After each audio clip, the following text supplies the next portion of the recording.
Let's go ahead and tell the truth. A whole lot of musicians and psalmists treat the church like a job site. They clock in, play the set, collect the check, and dip. No loyalty, no covenant, no alignment, just gifted fingers and a disconnected heart.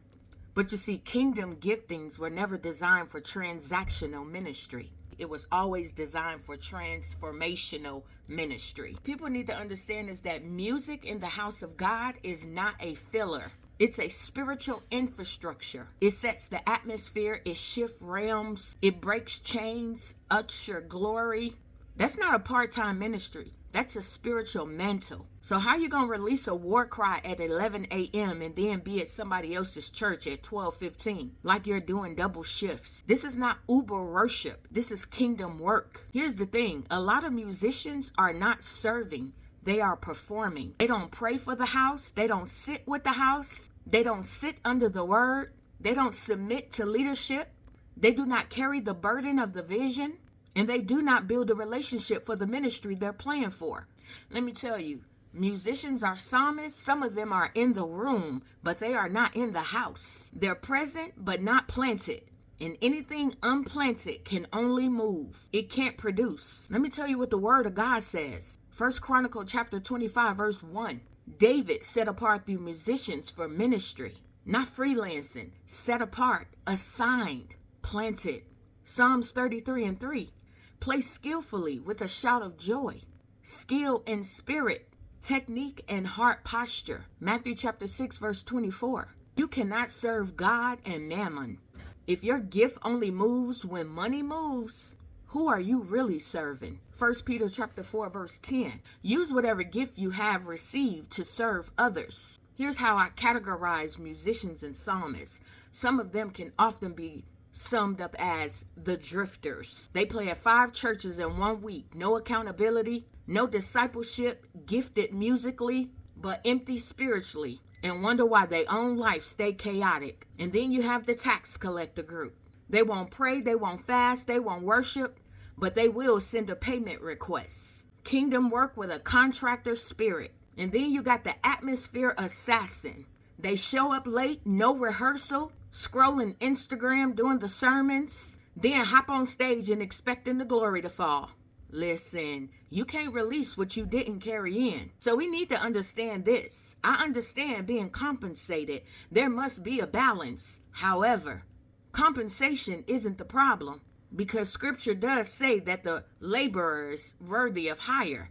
The issue is when payment replaces purpose, talent replaces submission, and the instrument replaces intimacy with God. You see, you can get paid and still be planted, but you can't be planted if your loyalty belongs to the highest bidder. Now, let me tell the truth on this. It's not just the musicians who are out of alignment. Some of you pastors just stopped guarding the gate. Some of you leaders are more thirsty for a sound that you have stopped protecting the spirit of the house. The sad part is that many of you leaders hire talent before you discipline character, and y'all platform giftedness before you test the fruit. Hear me. The shepherd's first assignment is to protect the flock, not to create a band. Acts chapter 20, verse 28. Keep watch over yourselves and all the flock. Watch over, not just watch the musicians play. Pastors, leaders. Sometimes protection means telling musicians and psalmists, no, you can't play here. No, you're not aligned. No, your skills doesn't outrank your character, because every sound isn't worship. Some sounds are open doors. Some sounds carry spirits, and some sounds contaminate the atmosphere. And let's be honest, the congregation has gotten sloppy too. There used to be a standard, a reverence, accountability. The house protected the house. Now folks hype up anybody who can riff. Ooh, he can play.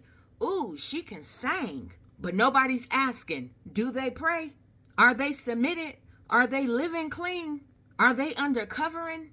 You see, Nehemiah built the wall, and so many of y'all are leaving the gate wide open.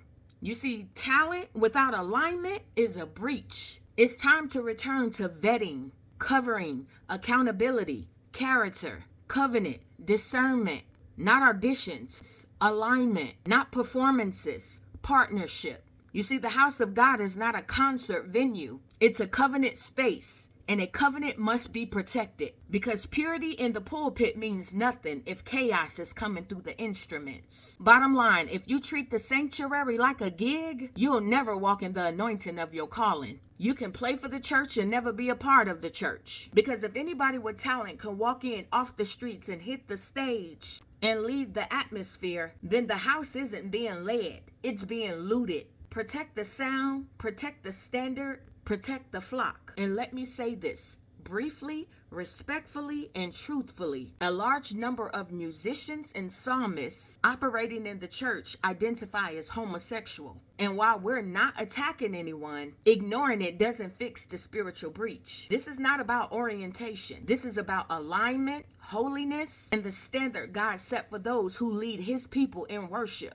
When someone is actively living in anything God calls sin, sexual sin, pride, rebellion, deceit, any sin, and they minister without accountability, discipleship, or transformation, it affects the sound, it affects the atmosphere, it affects the house. Because musicians aren't just singers and players. They are atmosphere carriers, and atmosphere requires purity, submission, and spiritual integrity, not perfection, but pursuit. You see, some musicians are skilled enough to get on the stage, but not submitted enough to stay in alignment. And that's why there is noise and no glory in your house. Yep, I said it.